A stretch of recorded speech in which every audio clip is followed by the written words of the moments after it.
Lévitique, chapitre 13. L'Éternel dit à Moïse et à Aaron, lorsqu'un homme aura sur la peau une grosseur, une dartre ou une tache blanche qui ressemblera à une plaie de lèpre sur sa peau, on l'amènera au prêtre Aaron ou à l'un de ses descendants qui seront prêtres. Le prêtre examinera la plaie qui est sur la peau. Si le poil de la plaie est devenu blanc et que la plaie paraisse former un creux dans la peau, c'est une plaie de lèpre. Le prêtre qui aura fait l'examen déclarera cet homme impur. S'il y a sur la peau une tache blanche qui ne paraisse pas former un creux dans la peau et que le poil ne soit pas devenu blanc, le prêtre enfermera pendant 7 jours celui qui a la plaie. Le prêtre l'examinera le 7e jour. Si la plaie lui paraît ne pas avoir fait de progrès et ne pas s'être étendue sur la peau, il l'enfermera une 2e fois pendant 7 jours. Le prêtre l'examinera une 2e fois le 7e jour. Si la plaie est devenue pâle et ne s'est pas étendue sur la peau, il déclarera cet homme pur, c'est une dartre. L'homme lavera ses vêtements et il sera pur. Mais si la dartre s'est étendue sur la peau après qu'il s'est montré au prêtre pour être déclaré pur, il se fera examiner une 2e fois par le prêtre. Le prêtre l'examinera. Si la dartre s'est étendue sur la peau, il le déclarera impur. C'est la lèpre. Lorsqu'il y aura sur un homme une plaie de lèpre, on l'amènera au prêtre. Le prêtre l'examinera. S'il y a sur la peau une grosseur blanche, si cette grosseur a fait blanchir le poil et qu'elle porte une trace de chair vive, c'est une lèpre durable dans la peau de cet homme. Le prêtre le déclarera impur. Il ne l'enfermera pas, car il est impur.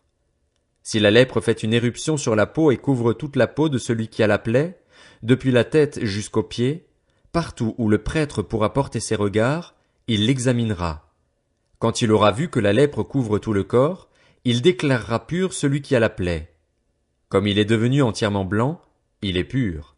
Mais le jour où l'on apercevra sur lui de la chair vive, il sera impur. Lorsque le prêtre aura vu la chair vive, il le déclarera impur. La chair vive est impure, c'est la lèpre. Si la chair vive change et devient blanche, il ira vers le prêtre. Le prêtre l'examinera et, si la plaie est devenue blanche, il déclarera pur celui qui a la plaie, il est pur. Lorsqu'un homme aura eu sur la peau un ulcère qui a été guéri et qu'apparaîtra, à la place où était l'ulcère, une grosseur blanche ou une tache d'un blanc rougeâtre, il se montrera au prêtre. Le prêtre l'examinera. Si la tache paraît former un creux dans la peau et que le poil soit devenu blanc, le prêtre le déclarera impur. C'est une plaie de lèpre qui a fait éruption dans l'ulcère. Si le prêtre voit qu'il n'y a pas de poil blanc dans la tache, qu'elle ne forme pas un creux dans la peau et qu'elle est devenue pâle, il enfermera cet homme pendant 7 jours. Si la tache s'est étendue sur la peau, le prêtre le déclarera impur. C'est une plaie de lèpre. Mais si la tache est restée à la même place et ne s'est pas étendue, c'est une cicatrice de l'ulcère. Le prêtre le déclarera pur. Lorsqu'un homme aura eu sur la peau une brûlure par le feu et qu'apparaîtra sur la trace de la brûlure une tache blanche ou d'un blanc rougeâtre, le prêtre l'examinera. Si le poil est devenu blanc dans la tache et qu'elle paraisse former un creux dans la peau, c'est la lèpre qui a fait éruption dans la brûlure. Le prêtre déclarera cet homme impur. C'est une plaie de lèpre.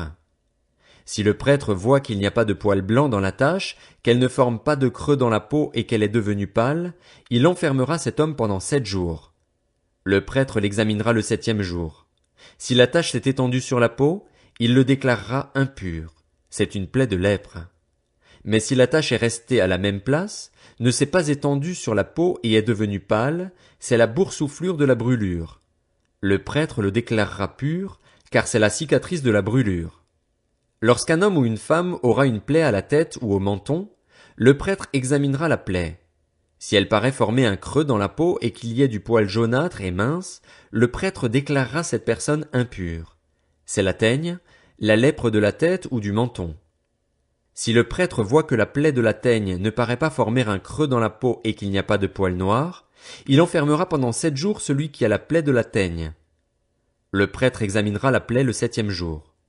Si la teigne ne s'est pas étendue, s'il n'y a pas de poil jaunâtre et si elle ne paraît pas former un creux dans la peau, celui qui a la teigne se rasera, mais il ne rasera pas la place où est la teigne. Le prêtre l'enfermera une 2e fois pendant 7 jours. Le prêtre examinera la teigne le 7e jour. Si la teigne ne s'est pas étendue sur la peau et si elle ne paraît pas former un creux dans la peau, le prêtre le déclarera pur. L'homme lavera ses vêtements et il sera pur. Mais si la teigne s'est étendue sur la peau après qu'il a été déclaré pur, le prêtre l'examinera.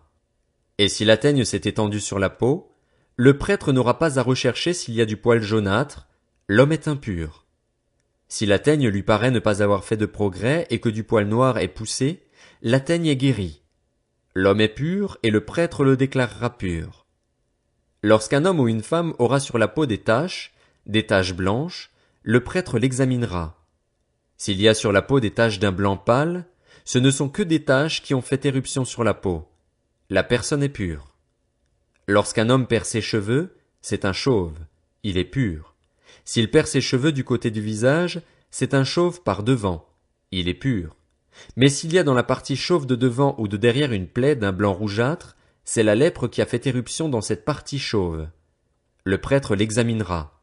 Si, dans la partie chauve de derrière ou de devant, la plaie forme une grosseur d'un blanc rougeâtre, semblable à la lèpre sur la peau du corps, c'est un homme lépreux, il est impur.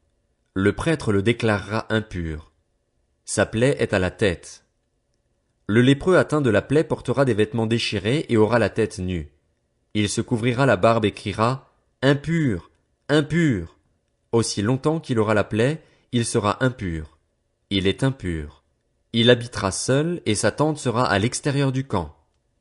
Lorsqu'il y aura sur un vêtement une plaie de lèpre, qu'il s'agisse d'un vêtement de laine ou de lin, d'une chaîne ou d'une trame de lin ou de laine, d'une peau ou d'un objet en cuir, et que la plaie sera verdâtre ou rougeâtre sur le vêtement ou sur la peau, dans la chaîne ou la trame, ou sur n'importe quel objet en cuir, c'est une plaie de lèpre et on la montrera au prêtre. Le prêtre examinera la plaie et enfermera pendant 7 jours ceux qui en est attaqué. Il examinera la plaie le 7e jour. Si la plaie s'est étendue sur le vêtement, dans la chaîne ou la trame, sur la peau ou l'objet en cuir, c'est une plaie de lèpre durable. L'objet est impur. Le prêtre brûlera le vêtement, la chaîne ou la trame de laine ou de lin, l'objet en cuir sur lequel se trouve la plaie, car c'est une lèpre durable. On brûlera l'objet au feu. Mais si le prêtre voit que la plaie ne s'est pas étendue sur le vêtement, la chaîne, la trame ou l'objet en cuir, il ordonnera de laver ce qui est attaqué de la plaie et il l'enfermera une 2e fois pendant 7 jours. Le prêtre examinera la plaie après qu'elle aura été lavée. Si la plaie n'a pas changé d'aspect et ne s'est pas étendue, l'objet est impur. On le brûlera au feu. C'est une partie de l'endroit ou de l'envers qui a été rongée. Si le prêtre voit que la plaie est devenue pâle une fois lavée, il l'arrachera du vêtement ou de la peau, de la chaîne ou de la trame. Si elle paraît encore sur le vêtement, la chaîne, la trame ou l'objet en cuir, c'est une éruption de lèpre. On brûlera au feu ce qui est attaqué de la plaie. Le vêtement, la chaîne, la trame ou l'objet en cuir qui a été lavé et d'où la plaie a disparu sera lavé une 2e fois et il sera pur. Telle est la loi sur la plaie de la lèpre, lorsqu'elle attaque les vêtements de laine ou de lin, la chaîne ou la trame, ou n'importe quel objet en cuir. C'est d'après cette loi qu'on les déclarera purs ou impurs. Lévitique, chapitre 14. L'Éternel dit à Moïse, « Voici quelle sera la loi sur le lépreux pour le jour de sa purification. On l'amènera devant le prêtre. Le prêtre sortira du camp et examinera le lépreux. Si le lépreux est guéri de la plaie de la lèpre, le prêtre ordonnera que l'on prenne, pour celui qui doit être purifié, 2 oiseaux vivants et purs, du bois de cèdre, du cramoisi et de l'hysope. Le prêtre ordonnera qu'on égorge l'un des oiseaux sur un vase de terre, sur de l'eau vive. Il prendra l'oiseau vivant, le bois de cèdre, le cramoisi et l'hysope, et il les trempera avec l'oiseau vivant dans le sang de l'oiseau égorgé sur l'eau vive. Il fera 7 fois l'aspersion sur celui qui doit être purifié de la lèpre. Puis il le déclarera pur et lâchera l'oiseau vivant dans les champs. Celui qui se purifie lavera ses vêtements, rasera tous ses poils et se baignera dans l'eau. Il sera pur. Ensuite il pourra entrer dans le camp, mais il restera 7 jours à l'extérieur de sa tente. Le 7e jour, il rasera tous ses poils, sa tête, sa barbe, ses sourcils, il rasera tous ses poils. Il lavera ses vêtements et baignera son corps dans l'eau, il sera pur. Le 8e jour, il prendra 2 agneaux sans défaut et une brebis d'1 an sans défaut, une offrande de 6 litres et demi de fleurs de farine pétrie à l'huile et 3 décilitres d'huile. Le prêtre qui fait la purification présentera l'homme qui se purifie et tous ses éléments devant l'Éternel, à l'entrée de la tente de la rencontre. Le prêtre prendra l'un des agneaux et l'offrira en sacrifice de culpabilité avec les 3 décilitres d'huile. Il fera avec eux le geste de présentation devant l'Éternel. Il égorgera l'agneau à l'endroit où l'on égorge les victimes expiatoires et les holocaustes, dans le lieu saint. En effet, dans le sacrifice de culpabilité comme dans le sacrifice d'expiation, la victime est pour le prêtre. C'est une chose très sainte. Le prêtre prendra du sang de la victime de culpabilité. Il en mettra sur le lobe de l'oreille droite de celui qui se purifie, sur le pouce de sa main droite et sur le gros orteil de son pied droit. Le prêtre prendra la mesure d'huile et il en versera dans le creux de sa main gauche. Il trempera le doigt de sa main droite dans l'huile qui est dans le creux de sa main gauche, et il fera avec le doigt 7 fois l'aspersion de l'huile devant l'Éternel. Il mettra de l'huile qui lui reste dans la main sur le lobe de l'oreille droite de celui qui se purifie, sur le pouce de sa main droite et sur le gros orteil de son pied droit, par-dessus le sang de la victime de culpabilité. Le prêtre mettra ce qui lui reste d'huile dans la main sur la tête de celui qui se purifie afin de faire l'expiation pour lui devant l'Éternel. Puis il offrira le sacrifice d'expiation, et il fera l'expiation pour celui qui se purifie de sa souillure. Ensuite il égorgera l'holocauste. Il offrira sur l'autel l'holocauste et l'offrande. C'est ainsi que le prêtre fera l'expiation pour cette personne et elle sera pure. Si la personne est pauvre et ne dispose pas de moyens suffisants, elle prendra un seul agneau qui sera offert en sacrifice de culpabilité avec le geste de présentation et avec lequel on fera l'expiation pour elle. Elle prendra 2 litres de fleur de farine pétrie à l'huile pour l'offrande et 3 décilitres d'huile. Elle prendra aussi 2 tourterelles ou 2 jeunes pigeons en fonction de ses moyens, l'un pour le sacrifice d'expiation, l'autre pour l'holocauste. Le 8e jour, elle apportera tous ces éléments au prêtre à l'entrée de la tente de la rencontre, devant l'Éternel, pour sa purification. Le prêtre prendra l'agneau destiné au sacrifice de culpabilité et les 3 décilitres d'huile, et il fera avec eux le geste de présentation devant l'Éternel. Il égorgera l'agneau du sacrifice de culpabilité, prendra du sang de la victime de culpabilité et en mettra sur le lobe de l'oreille droite de celui qui se purifie, sur le pouce de sa main droite et sur le gros orteil de son pied droit. Le prêtre versera de l'huile dans le creux de sa main gauche. Il fera avec le doigt de sa main droite 7 fois l'aspersion de l'huile qui est dans sa main gauche devant l'Éternel. Il mettra de l'huile qui est dans sa main sur le lobe de l'oreille droite de celui qui se purifie, sur le pouce de sa main droite et sur le gros orteil de son pied droit, là où il a mis du sang de la victime de culpabilité.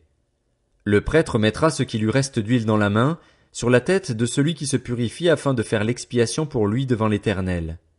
Puis il offrira l'une des tourterelles ou l'un des jeunes pigeons que la personne aura pu se procurer, l'un en sacrifice d'expiation, l'autre en holocauste avec l'offrande. C'est ainsi qu'il fera l'expiation devant l'Éternel pour celui qui se purifie. Telle est la loi pour la purification de celui qui a une plaie de lèpre et qui ne dispose pas de moyens suffisants. L'Éternel dit à Moïse et à Aaron, « Lorsque vous serez entrés dans le pays de Canaan dont je vous donne la possession, si je mets une plaie de lèpre sur une maison du pays que vous posséderez, le propriétaire de la maison ira le déclarer au prêtre en disant, « J'aperçois comme une plaie dans ma maison. » Avant d'entrer dans la maison pour examiner la plaie, le prêtre ordonnera qu'on la vide afin que tout ce qu'elle contient ne devienne pas impur. Après cela, il entrera pour examiner la maison. Le prêtre examinera la plaie. S'il voit qu'elle se présente sur les murs de la maison sous forme de cavités verdâtres ou rougeâtres qui font un creux dans le mur, il sortira de la maison et, quand il sera à la porte, il fera fermer la maison pour 7 jours. Il y retournera le 7e jour. S'il voit que la plaie s'est étendue sur les murs de la maison, il ordonnera qu'on enlève les pierres attaquées de la plaie et qu'on les jette à l'extérieur de la ville, dans un endroit impur. Il fera racler tout l'intérieur de la maison et l'on jettera à l'extérieur de la ville, dans un endroit impur, la poussière qu'on aura raclée. On prendra d'autres pierres que l'on mettra à la place des premières, et l'on prendra un autre mortier pour recrépir la maison. Si la plaie apparaît de nouveau dans la maison après qu'on a enlevé les pierres, raclé et recrépi la maison, le prêtre y retournera. S'il voit que la plaie s'est étendue dans la maison, c'est une lèpre durable dans la maison. Elle est impure. On démolira la maison, les pierres, le bois et tout le mortier de la maison. On portera ces éléments à l'extérieur de la ville dans un endroit impur. Si quelqu'un est entré dans la maison pendant toute la période où elle était fermée, il sera impur jusqu'au soir. Si quelqu'un y a couché, il lavera ses vêtements. Si quelqu'un y a mangé, il lavera aussi ses vêtements. Si le prêtre qui est retourné dans la maison voit que la plaie ne s'est pas étendue après que la maison a été recrépie, il déclarera la maison pure, car la plaie est guérie. Il prendra 2 oiseaux, du bois de cèdre, du cramoisi et de l'hysope pour purifier la maison. Il égorgera l'un des oiseaux sur un vase de terre, sur de l'eau vive. Il prendra le bois de cèdre, l'hysope, le cramoisi et l'oiseau vivant, les trempera dans le sang de l'oiseau égorgé et dans l'eau vive et fera 7 fois l'aspersion sur la maison.